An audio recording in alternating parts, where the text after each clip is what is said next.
So this morning, we are going to hear about the plans for the disability awareness training that the network is cooking up. Kate's going to tell us about that. Really important bit of training. So hopefully that will be of interest. And we'll hear a bit more about someone who's been through that already. And then also we're going to hear from Claire McDade, who is there in the sunny south of Glasgow sunshine. Very nice to have you with us, Claire, who's going to talk to us all about a really fascinating community arts project, if I can call it that, but Claire might give us a bit more than that, about a lovely little boat called Skylark. Skylark 9? Yes. Which was a Dunkirk boat that found its way to Scotland and has become the centrepiece of an incredible local community arts project there. So really looking forward to hearing about that from Claire, and we've got a little bit of film to watch for that too. So that is the plan for this morning.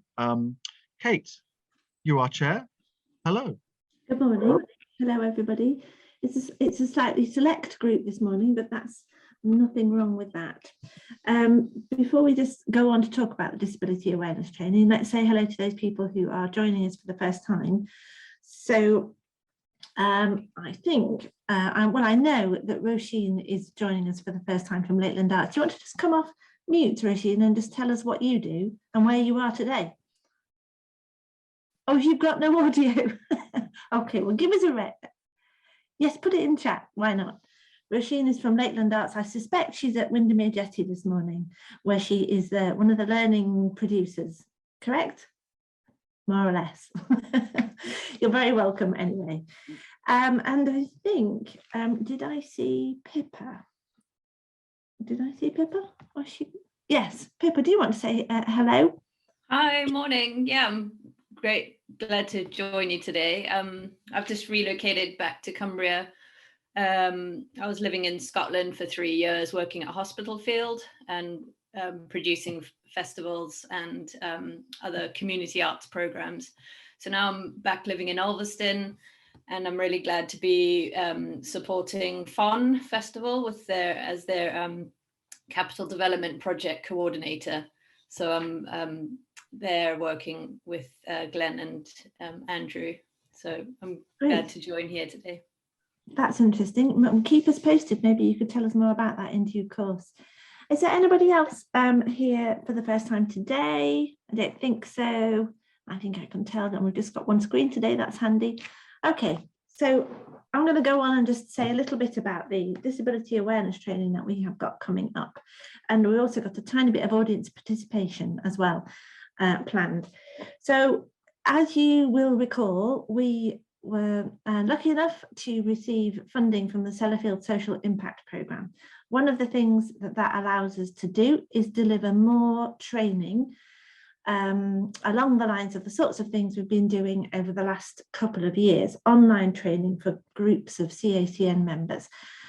Much of it so far has been, well, the bit of a theme around sort of inclusion, and that is definitely something that we're going to do more of. So the next sessions we're going to deliver in the week commencing the 25th of April is disability awareness training.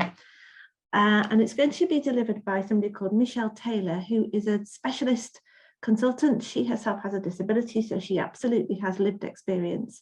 And she works with a group of people called Ramps on the Moon.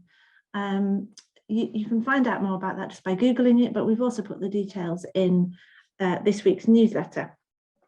It's a 2.5-hour session, so quite a long one, but I know from having done this myself that the time absolutely flies. It's a really excellent piece of training, and it's suitable for anybody who comes into contact with the public, whether you're a creative practitioner or whether you work for a cultural organisation in any capacity.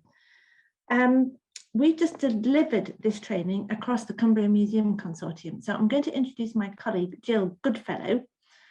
Hello, Jill Goodfellow. Do come off mute and tell me your mic is working. I hope so. Yes, it is. Hurrah! That's good. I'm currently in our exhibition space, which is in changeover at the minute. So if you hear beeping, don't panic. Somebody's moving around on a mute. But yes. Okay. So Jill, just tell us what your title is at Tully House Museum. So I'm the exhibitions manager here at Tully House. So I look after our temporary exhibitions programme. So that's development and installation. So you did the training as part of the Tully House sort of rollout in the last 6 weeks, actually, so very recently. And we've had loads of positive feedback. So I just wanted to know what it was that you got out of the training and why you would recommend it to others. It was really timely for us. Michele was excellent at facilitating a discussion. It wasn't here's a load of slides, learn all of this terminology. It wasn't about that. It was about discussing how these things, what we can do better and what we already do really well. And being able to do it across CMC was really great because it meant that we could get ideas and challenges that other organizations are facing. But yeah, it was just that informality and that discussion was really refreshing to see, and we're already implementing a lot of the things that have come out of it. So that's good. So what one thing did you take away from it personally that's kind of stuck with you? That we already do well, but there are ways that we can do better. And the biggest takeaway I took was, you know, when you do your kind of museum studies training, you get DDA, the Disability Discrimination Act. That's kind of seen as something to aim for. But what I really got from that session was actually the DDA is down here and we should be aiming up here. So that's what we're doing. We're reassessing. We're not doing the bare minimum anymore. We want to go above and beyond. And that was the biggest thing that we got out of, certainly that I got out of it. Okay. So we've had 90 people across the Cumbria Museum Consortium trained in the last little while, and it was so successful. The feedback was so good that I decided that we should roll this out further across the CACN. So I really would recommend it. Jill, is there anything else you want to say just before I carry on? Just that I would heartily advise anybody to do it if they can. It's made me, and I know a lot of my colleagues, it's made us look totally differently at what we can do to make access better for people with disabilities. Thank you, Jill, and thank you for joining us from the exhibition space in action. That's really helpful.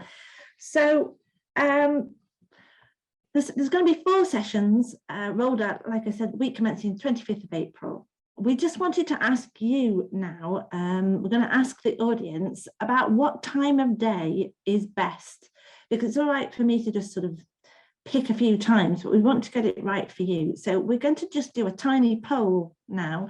In a moment, Amy's going to press the button. And could you just tell us what time of day would suit you best for this kind of thing? Okay, click on the one that you think would be most useful for you, please. Can I just check it? Would it be an online thing or is it an in-person? I beg your pardon, it's online, yeah, just like the unconscious bias training and the writing training that we've done previously. And the question after that, would it be a day as well that you would be adding in this slot of the questions as well? Well, we're going to do one on each of Monday, Tuesday, Wednesday, Thursday, but if there's a day, you know, if there's a particular day that everybody doesn't want, then of course we would bear that in mind, although we do have 400 people potentially lined up. Okay. Difficult to please everybody, isn't it? Yeah, sorry, thank you for asking, thanks. Not at all. Click away. Okay. Has everybody voted then? Yeah, it looks like, oh yeah, 100% not quite. Oh no. Although some people it might not be relevant for on this call. But we've got a good amount of answers there. And yeah, early morning looks popular. Okay. We'll spread it out a little bit, but that's a really useful indication. I know it's just a dip sample, but still it's helpful to us. Okay, in terms of information and booking details, we're going to release those the week commencing the 7th of March, so probably in the middle of that week. So please look out in the newsletter and on social media, and obviously we'll talk more about it in future courses, in future Friday calls. But anybody got any quick questions about it? Otherwise, we'll press on. Tom. Yeah, so have you done the training as well, Kate? Assuming I you have. So I did it. I did the training as part of a program called Curating for Change, which is where I first learned about it. That's a program that involves museums up and down the country, and it's about creating more opportunities in museums for people with disabilities. So as part of that, I did the disability awareness training, and I was just so struck by it, really moved by it, and it's stuck in my head. Probably one of the best things I've ever done. So other than being struck by it and being moved by it, and it's one of the best things you've ever done, yeah. How are bits of the arts and culture sector in Cumbria that you have an influence in going to be different, say, in a year's time? Because I think the main message for me that came out of it is that we create disability. In other words, disability, we create conditions that make people disabled, if you like. I'm putting that rather clumsily, but if we set up our workshops and our studios and our museums and our galleries differently, just tiny adjustments. Like what though? Where we put a label, or where we put the desk, or Jill, did you want to? Well, a couple of the real world examples that we're putting into the show right now. I've just purchased a new tablet, and we are putting in QR codes. Our new base level for exhibitions is that there will be audio available for every temporary exhibition, and where people don't have the tech to be able to support that, we will have that on galleries for them to use. We were discussing the next exhibition after this, and we're looking at bringing in displays that are tactile, displays that are audio, but also bearing in mind people, the deaf community. So we're totally building into our exhibition development more ways that people can access us. I think the message is that small changes can make enormous differences to people, and that it's absolutely in our gift as people who run venues and people who work with the public to make those changes. And it's about the social model of disability. But I absolutely don't want to steal Michele's thunder, because she does it way better than me, and I would just heartily recommend it as a really good investment of time, regardless really of what you do. So, and then I guess it's important to message and then tell people about it as well.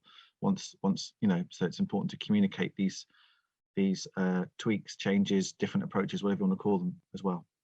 Yeah. Caroline's just putting there KCT. I think is that Kendall Community Theatre has had plays signed. Caroline, do you want to just give us 30 seconds on how that's worked? If you come off mute. It worked very well. We advertised it beforehand as that they would be signed, and the signer was incredible, but it did cost us, but it didn't cost us that much out of the total proportion of the budget. And the deaf people who did come were very appreciative. Great. Okay, good example. Thank you, Caroline.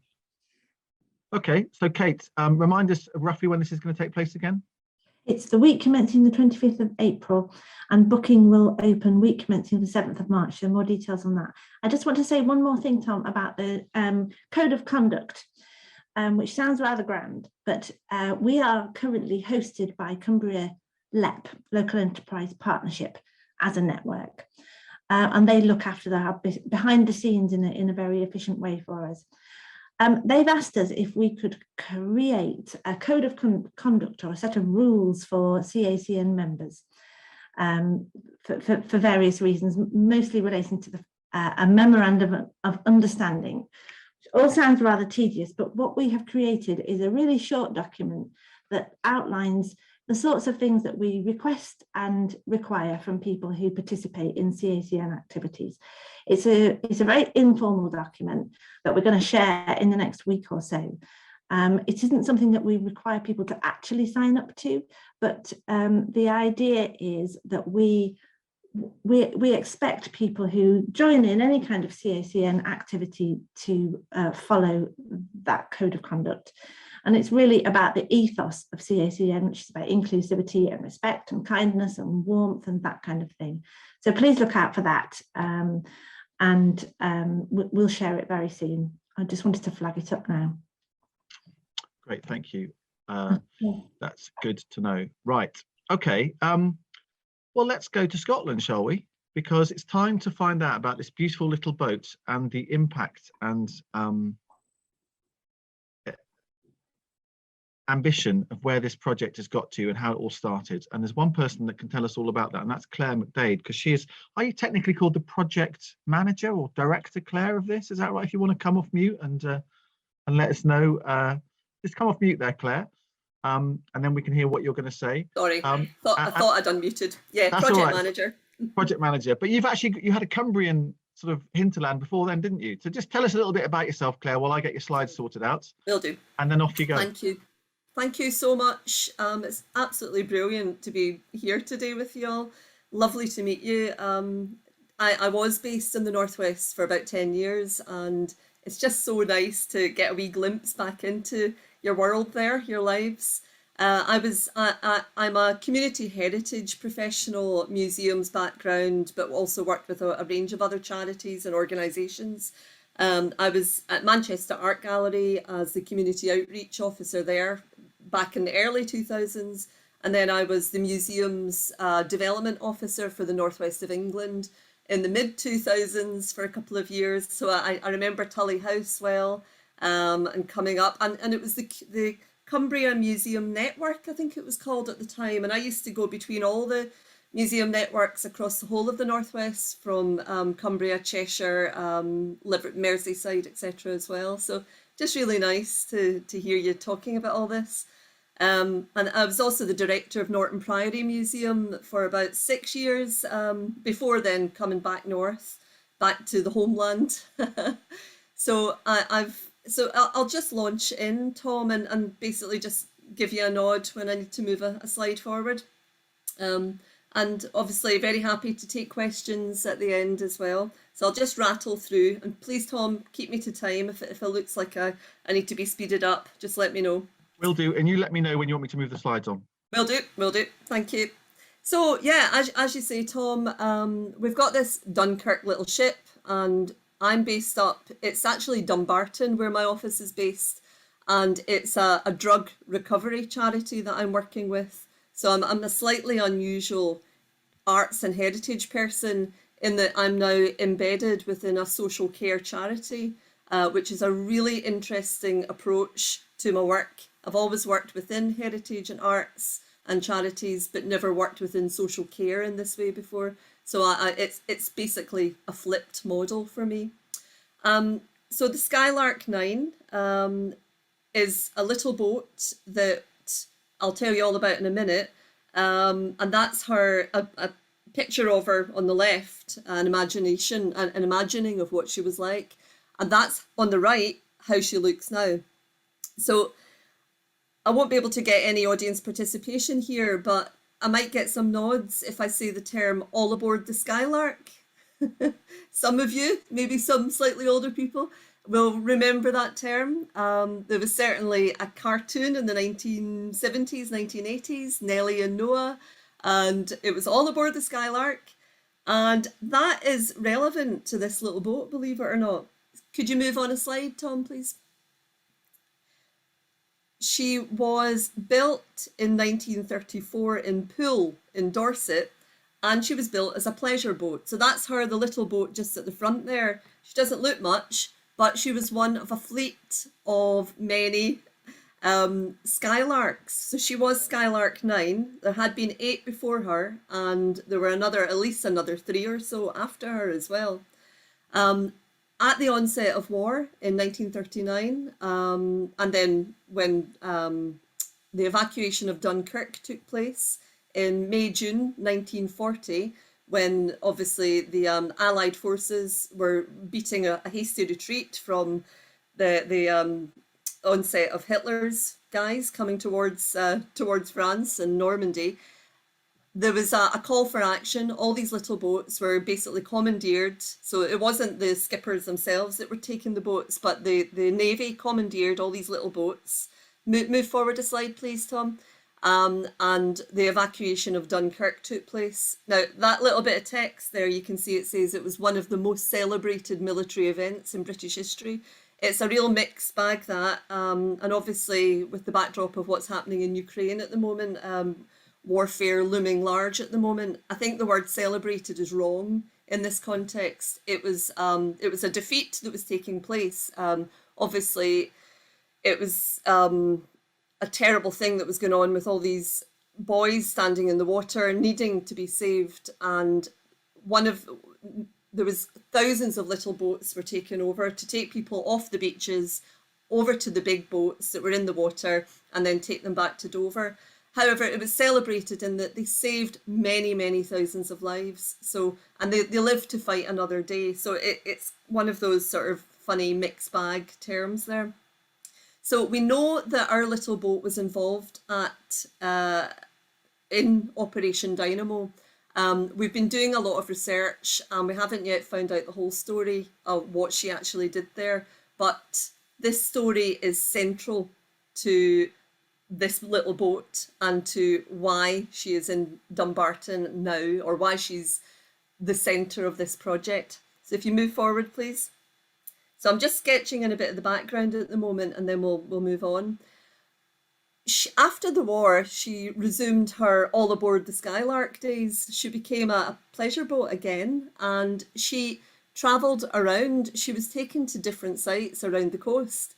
You know, prior to the days when we all started jetting off abroad, to be able to get down the coast and take a wee boat out on the water was one of the big things, you know, that people would do, as you know. So she actually ended up for a period over in Morecambe, and she was from 1952 to 55. She was actually based there, and however, she was wrecked. There was a terrible storm in 1952 and she was destroyed, but then rebuilt. So there was a value in her. She was rebuilt and used as this pleasure boat for a couple of years. Next slide, please. She then moved forward. She then moved north and came up to Scotland, and she was purchased and was used for multiple purposes in Scotland. For a while, she was actually used before they built the new big crossing, the big Forth road bridge over the Forth estuary, the Firth of Forth. She was used to take key workers across the water to Edinburgh from Fife at Burnt Island. So they were prioritised. So again, shades of today with supporting key workers and the NHS. So she helped to take hospital staff over just before the road bridge was built. And then she was also down at Portobello, just outside of Edinburgh, which is a really nice little resort just outside of the city on the east coast. So a day trip out on Skylark at Porty was a really popular thing to do. And that's a wee picture of her there, just on the right with the floating jetty. We're currently we're doing an oral history project around memories of Skylark, and we're reaching out to people. So we've already got some people who remember Skylark there from when they were kids. Also, if there's anybody in this group today that's listening that has any memories of her at Morecambe or any memories of her anywhere else around the country, please do give me a shout, because we'd love to interview you. So it's an oral history project specifically that we're doing at the moment. So after this, if you move forward, Tom, please. After her days at Portobello, she was then purchased by Sweeney's Boat Cruises over at Balloch, which is at the very bottom of Loch Lomond. So it's the little resort. So this was her moving from the sea to an inland body of water. And she joined this very successful fleet of boats. And she was part of Sweeney's Cruises from the 70s up to, actually, it was up to about 2010, we think. And at first, she was just one of the many boats that they used there, and with people popping up, you know, and having little boat trips out on the loch. That was, you know, just a normal thing. Then one of the there was a Dunkirk Remembrance Association for that area, and they had a trip to Loch Lomond. One of them was out walking one day and noticed this little boat, Skylark 9, and recalled that he knew of her experience in World War II. So this is where the World War II connection then starts to come back, because up until the 1970s, that story had been forgotten. So a bit of a hidden history, I suppose. So at that point, can people hear me okay? I've just seen the message that the sound is cutting out. Sorry, guys, it's just I can hear you the fine. I nature. can hear you fine, Claire. Yeah, so I've hopefully not other had people can. anybody else saying that. Ugh, I'm sorry.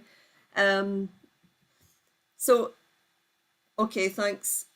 So, at this point, Sweeney's Cruises then started to allow the boat to be used for an annual day of remembrance. So these are the photos. I've got these sort of black and white images here showing Dunkirk veterans.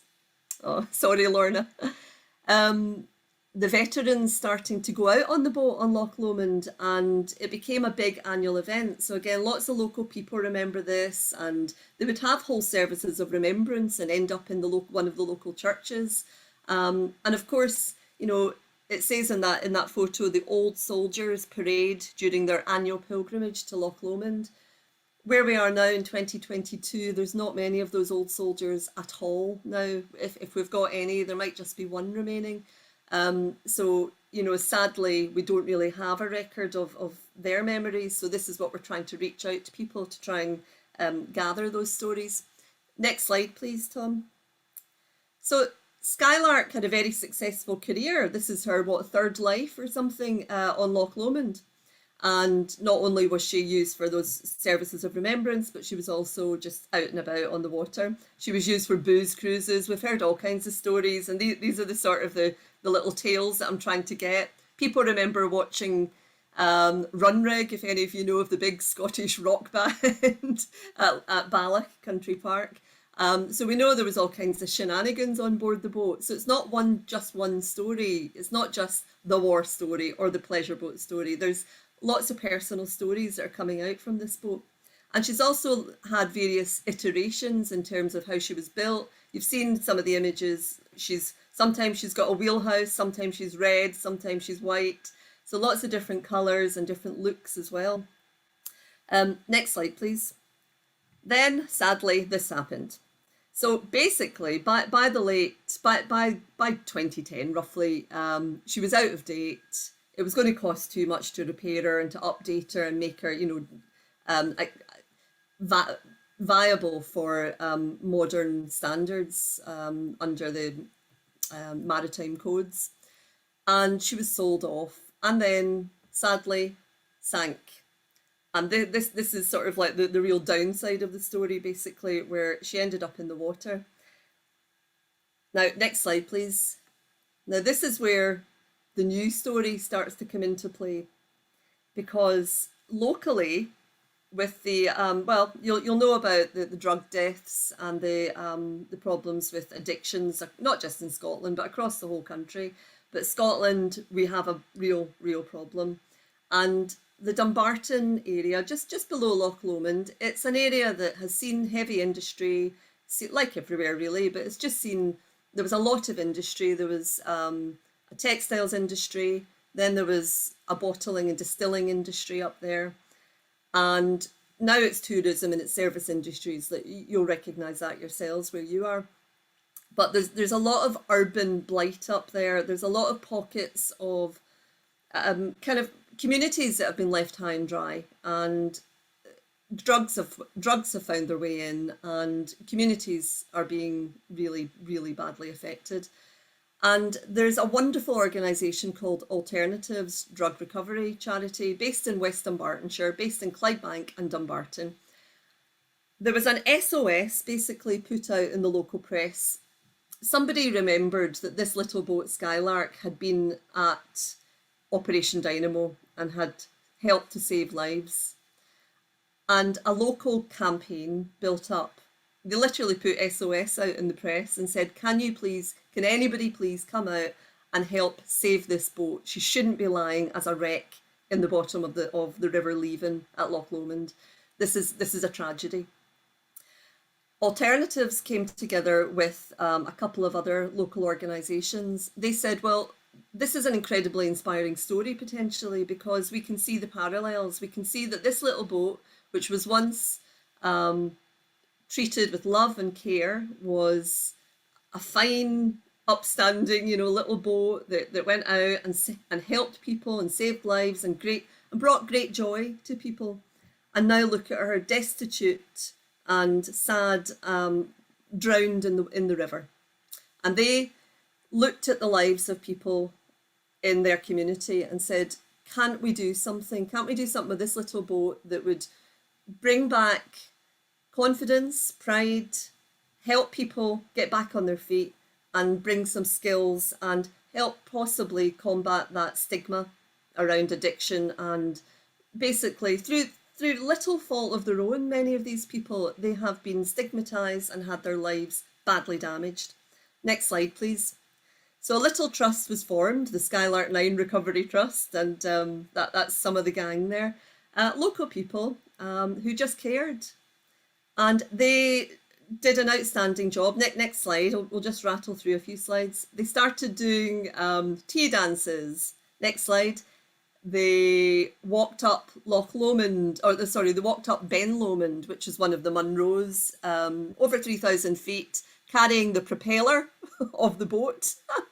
The guys in these photos are people in recovery. I recognise a lot of their faces. Some are not around anymore. We've had quite a lot of casualties. I've known some who have passed in the last year. So it's an ongoing battle, this. But these guys stepped forward, inspired by this story, the idea that we could help save this little boat, and in doing so help save the lives of people, or certainly improve the lives of these guys. Move forward, Tom, that's fine. They even went to Dunkirk in 2015. Every year there's the annual service of Remembrance in Dunkirk. Didn't happen in 2020, and I'm not sure if it happened last year, but normally we would have taken our guys out there and did so many amazing jobs to just try and raise the profile and start to fundraise for this little boat. Next slide, please. Had to bring in the Dunkirk spirit, of course. So by, this is 2016, this headline, but by 2018-19, they'd actually raised money from the Heritage Lottery Fund. They'd inspired such interest in the funders. They could see that the idea of restoring this little boat with and upskilling people who really, were going to be, whose lives were going to be improved and positively impacted on, was just too good a story, really. And it was also about improving, providing services within Dumbarton, and creating basically another life for Skylark, where she would be put back in the water, that these guys would be taught how to skipper her, and they would use her as a floating museum essentially, and run day trips from Dumbarton at Dumbarton Rock, which is really, really quite a stunning place, up and down the River Clyde just there. So that was the plan. Got the money. I got recruited myself as the project manager in late 2019, November 2019. Next slide, please. I went down and started to find out all about the boat. That's her there right now. She looks like that right now. She's actually based at the Scottish Maritime Museum in Irvine, which is south of Glasgow, because we didn't have anywhere to look after her in Dumbarton. So the Scottish Maritime Museum, that's their main headquarters. She's undercover there at the moment while we work up the plan. So I was brought in to lead this project, to start to recruit in volunteer coordinator, boat builder, and to start the whole boat building project. Next slide, please. But we know what happened next. Sorry if I should have given you a trigger warning there, sorry. March 2020 happened. And that basically obviously derailed our plans like everybody else's. And we had to rethink everything. How are we going to rebuild a boat when we can't actually get into that boat? How are we going to give people skills and start to really impact positively on people's lives? How are we going to do this, everybody? And I remember that moment where we all sat and looked at each other on a Zoom call. I had literally just recruited the boat builder by March 2020. I'd recruited my volunteer coordinator. So the three of us sat going, what are we doing now?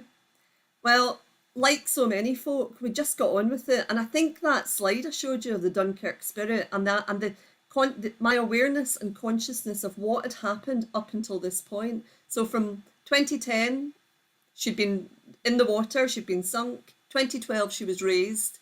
By 2019, 2020, here we were. We couldn't stop. We felt we owed it to everybody. We had to keep going. So next slide, please. So we went online. So we managed to do our VE day, and we also did, well, next slide, please. We did our Dunkirk at 80 online program. We did concerts. We did memories of Skylark. We just went and tried what we could to do something different. Next slide, please. And we decided we'd build boats by Zoom and we would teach people. And because the people in recovery that we were planning to reach and bring into a workshop and teach how to build boats, they'd all gone into lockdown, obviously. But Alternatives, our parent charity, run a residential recovery house in Clydebank. So we literally had a captive audience. So in that photo on the left there, that's me and Jay on the left with the little boat. He's our community boat builder. He's got an amazing story himself. I don't know if any of you have heard of Galgale, the boat building organisation in Govan in Glasgow that teaches unemployed men and all kinds of folk to build boats. That's the inspiration, an amazing social charity. And Jay came through them. And Jade at the bottom is our community volunteer coordinator. The three of us cooked up a plan and we started zooming into the recovery house on a weekly basis. We took scale models because we couldn't restore the big boat. We decided we would build a rowing skiff, and initially we would teach them how to do it using a scale model. So that's a dory bay skiff that he's holding, but it's a scale model of it.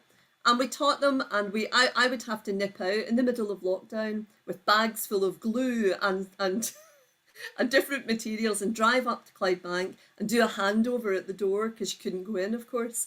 And then we had all these health and safety issues about all the glue going into the recovery house. But they loved it, they took it on board, and it went from strength to strength. So what I'm going to do now, Tom has asked you to hit the video, because this basically is a little video that gives you an overview on what we've done and where we are now. And I'll stop talking.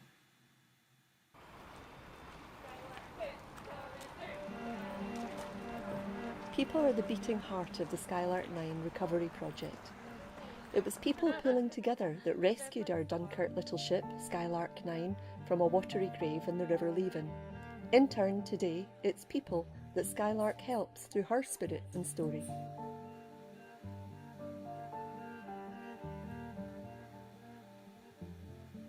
It's amazing to think of the rush of support from people to save Skylark back then, over a decade ago. Many, including veterans, wanted her to remain in the community as a symbol of remembrance and resilience. Alternatives Drug Recovery Service saw something different though. They saw how Skylark could be used to help people on their own road to recovery from addiction, a sort of recovery for recovery. On the surface, they may have been pretty unlikely bedfellows, but Alternatives, Vale of Leven Remembrance Association and the Leven Cruising Club came together with the support of so many individuals across the community to form the Skylark 9 Recovery Trust. Fast forward to today, and our much-loved pleasure boat Skylark is bringing people together once again and helping people in ways that they couldn't have imagined. Just as she did during World War II, for some she's even changing lives. How? Well, taking some of the magic and grit of her story and spirit, we create meaningful skills and confidence-based programs. These programs help people from Alternatives and now also from across the wider community to empower themselves. Whether it's traditional skiff building skills, woodcraft, or mindful textile projects inspired by the wartime make, do and mend culture, these programs bring people together to develop new skills and opportunity to socialise, learn interests, and regain much needed there was a lot of kind of other children similar age, and because Sophie was a wee bit younger, I had stayed and helped, so I kind of got into it myself as well. And Isla's quite interested in sewing. She likes to sort of sew up toys that are broken and do that kind of thing. Do you have any ideas for any other creative projects that you would like to do with the Make Do It Mum session? I just thought shoes. I can make shoes that I liked. Yeah. Shoes for me. So it kind of just caught my interest, and it's just been quite good to go every week and just have a bit of time and kind of meet other people as well. People want to kind of learn these things now. After lockdown, people are keen to get involved. And I was kind of like, nah, like, I can't do that. I always taught myself doing things, but then I was like, my dad was a shipbuilder, so it'd be a nice fitting thing to do.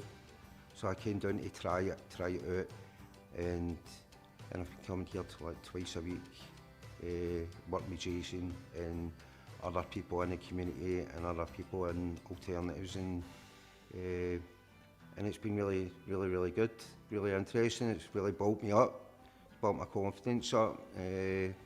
It's gave me purpose. So it's actually made me do, this project's made me do stuff when I go back home. I'm still actually doing woodwork when I'm in the house and stuff. You can like correct mistakes, it's really pliable wood, it's not like metal. Metal, if you make a mistake, you're kind of, that's it, you're kind of done. But with wood, you can think about it and think how you can sort that mistake. And there's always a solution to getting it back on course again. A decade on, our vision is clearer than ever, and our ambitions bolder as we begin to fundraise to build the Spirit of Skylark Centre. This exciting new community hub and heritage attraction will give Skylark a permanent home next to the Scottish Maritime Museum in Dumbarton. Most importantly, it will enable us to grow our programmes and help more people.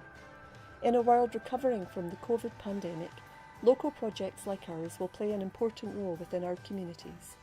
We look forward to rising to the challenge.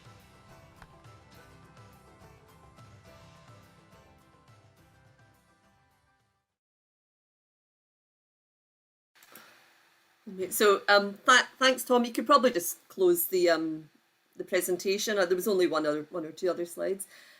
So I just wanted to give you that overview, because basically the last 2 years have been a roller coaster ride. The things that we thought we were going to do, I'm writing the project evaluation at the moment and our kind of final report. The things we thought we were going to do didn't happen, and things that we never even imagined could happen have happened. We're now creating a Skylark tapestry. We've got funding to do an oral history programme. We're now, the boat itself, we're not rebuilding. That wasn't probably clear in everything I've said. We've done condition surveys, and it's not viable to rebuild her now to meet all the new current modern standards. So instead, this idea that we're going to create a new centre for Dumbarton. It's not just a heritage centre, an interpretation centre, it's a skills and training centre. It's the Spirit of Skylark Centre, not the Skylark Centre. And it's a partnership premise between the Scottish Maritime Museum, ourselves, Archipelago Folk School, who we work with on the boat building, skiff building programme, and it's about people. It's using heritage for people, it's using arts and culture for people, and it's providing all kinds of different cultural engagement, enrichment opportunities for folk, with folk, and we're planning it with people, so co-production, etc. And that's where we are right now. So our lottery funding ends at the end of March, and I am now looking towards a capital development programme. Pippa Martin, is Pippa still there? Yeah, I was interested in your job title. What was it? Capital Development Project Coordinator. I wrote your name down. That's what we're looking towards next. Because we can't stop. We've got all this up and running. We're starting a rowing club with the skiffs. We've not only got one rowing skiff, we've got two now. So, and the woodcraft work will continue. We're starting an upcycling program as well, teaching people upcycling and recycling skills. And we're in partnership with Alternatives, but we're also a standalone charity. So it's very exciting, lots of opportunities. And, you know, it's all about James, who you saw talking about how you can always improve, nothing's ever broken, you can always keep it going and change it. That's the message for us from the Skylark project and the programme, that it's we have to work together in partnership to keep ourselves going. And it's, you know, whether it's social isolation or addiction issues, you know, it's something that we can all support if we all work together in partnership. So that's probably enough from me, folks. Thank you. I hope you enjoyed that.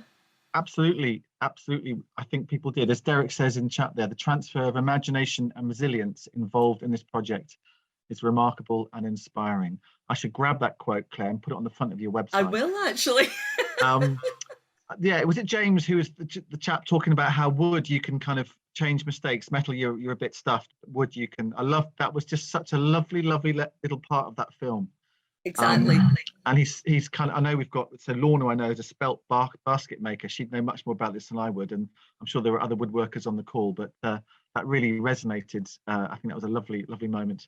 If anyone's got any questions, either raise your hand or do it digitally. But Claire, can I ask, you know, personally, you've come into this 2019, I think you said you arrived on this project. So, you know, how's this been for you personally? Oh, thank you. Well, as I say, you know, I came in, I'd been employed by this little charity. I had a whole project plan sitting there. There was an activity plan. It was a lottery project. So you know what it's like. So I jumped in feet first to recruit all the different consultants. We had an evaluation and a fundraising consultant, and our boat builder, Jay, and Jade, the volunteer coordinator. So we're all kind of there. I just started to build the team. And I was getting to know everybody at the Scottish Maritime Museum and just sort of planning everything out when lockdown hit. And there was certainly, I'm sure everybody's the same, you know, just that moment in March where you just felt isolated yourself, you know, just there was probably, I'd say maybe about 2 weeks where I remember being called in on March the 23rd, that date that we'll always remember. I remember going up to Dumbarton. I went into Alternatives. Alternatives are based right on the high street in Dumbarton. I'd already spent the first couple of months going up there and getting immersed in that organisation and beginning to understand what they were doing. I was seeing all kinds of chaos in people's lives around us. You know, people were taking overdoses, ambulances were being called. It was quite an eye-opener for me. And then suddenly we were all gathered in and then told to go home, bring your files, bring your chair, whatever you need, just go home and figure it out. And it was that moment, you know, where we were all, I was certainly kind of cast adrift, not deliberately, but because the priority had to be on battening down the hatches for the recovery clients. Alternatives weren't worrying about Skylark. They had to just make sure that people were getting fed and were safe. And I just had to figure things out. And so for a couple of weeks, it was really quite crazy. But then I just started talking with my new colleagues, and we just started to have these Zoom chats and started to say, well, what can we do? Like I said, it was that inspiration of the resilience of the boat, you know, and the inspiration that the boat was meant to always be an inspiring object to people. And it so became inspiring to us. So it helped me and it helped my colleagues as well. Yep. And we definitely, I mean, it sounds quite cheesy the way I'm saying that, but it's true. Deep, you know, I'm saying that from the heart, honestly, that it helped us because we kept thinking, oh, for God's sake, you know, look at what the guys on the beaches went through and look at what our recovery clients have been through and will go through. And surely we can, you know, we can sit in our nice warm houses and actually just figure this out. It's not beyond our ken, and that's what happened. Okay. And because we offered something positive to people, people jumped at it, and the goodwill it generated. Everybody around us, people know us. We've been out there on the streets. We've done stuff locally throughout lockdown and in and out, and we've generated a lot of positivity and goodwill. So that's been an amazing example of just keep going, even when you don't really know what you're doing. Just keep going. All right, we're slightly tight for time now, Claire. But Kate and then Danielle. Yeah, that was just lovely, Claire. Thank you so much. Really touching and inspiring.